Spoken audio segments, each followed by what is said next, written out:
अस्सलाम वालेकुम welcome to Dubai middle class channel. இன்னைக்கு மார்னிங் பிரேக்ஃபாஸ்ட் தல்பினா எப்படி செய்கிறோம் பார்க்கலாமா? தல்பினானா வேறு ஒன்றும் இல்லை, பார்லி தான். இது பேர் கேட்க சிம்பிளாக இருக்கும், ஆனால் இதில் இருக்க மருத்துவ குணங்கள் வந்து ரொம்ப அதிகம். நம்ம முகமது நபி ஸல்லல்லாஹு அலைஹி வஸல்லம் அவங்க ரெஃபர் பண்ண ஃபுட்டில் இது ஒன்று. வாங்க இது எப்படி செய்கிற பார்க்கலாம். அதுக்கு நான் 1 கப் பார்லி எடுத்து நைட்டே நல்லா ஊற வச்சிட்டேன். மறுநாள் காலையில் ஊறின பார்லியை மிக்ஸி ஜாரில் மாற்றி நல்லா அரைச்சி எடுத்துக்கோங்க. கொஞ்சம் தண்ணி விட்டு நல்லா அரைச்சி எடுத்துக்கோங்க. இப்போ 1 கப் பார்லிக்கு 4 கப் பால் அளவு எடுத்து நல்லா கொதிக்க வச்சுக்கிறணும். பால் நல்லா கொதி வந்த பிறகு அதில் அரைச்சி வச்ச பார்லியை சேர்த்து நல்லா மிக்ஸ் பண்ணுங்கள்.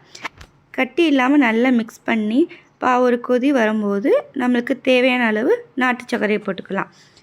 நான் இதுக்கு 3/4 கப் அளவு நாட்டு சர்க்கரை சேர்த்துருக்கேன். உங்கள் இனிப்புக்கு தேவையான அளவு நீங்கள் சேர்த்துக்கலாம்.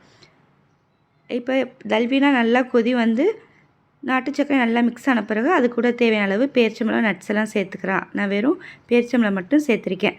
இது வந்து மன அழுத்தம், சோர்வு இந்த மாதிரி இருக்கவங்களுக்கு இதை டெய்லி கொடுத்துட்டு வந்தால் நல்ல ஒரு ரிலாக்ஸ் கிடைக்கும். இது பசங்களுக்கும் நல்ல க்ரோத்துக்கு உதவி செய்யும். வீடியோ பிடிச்சிருந்தா சப்ஸ்கிரைப் பண்ணிக்கோங்க.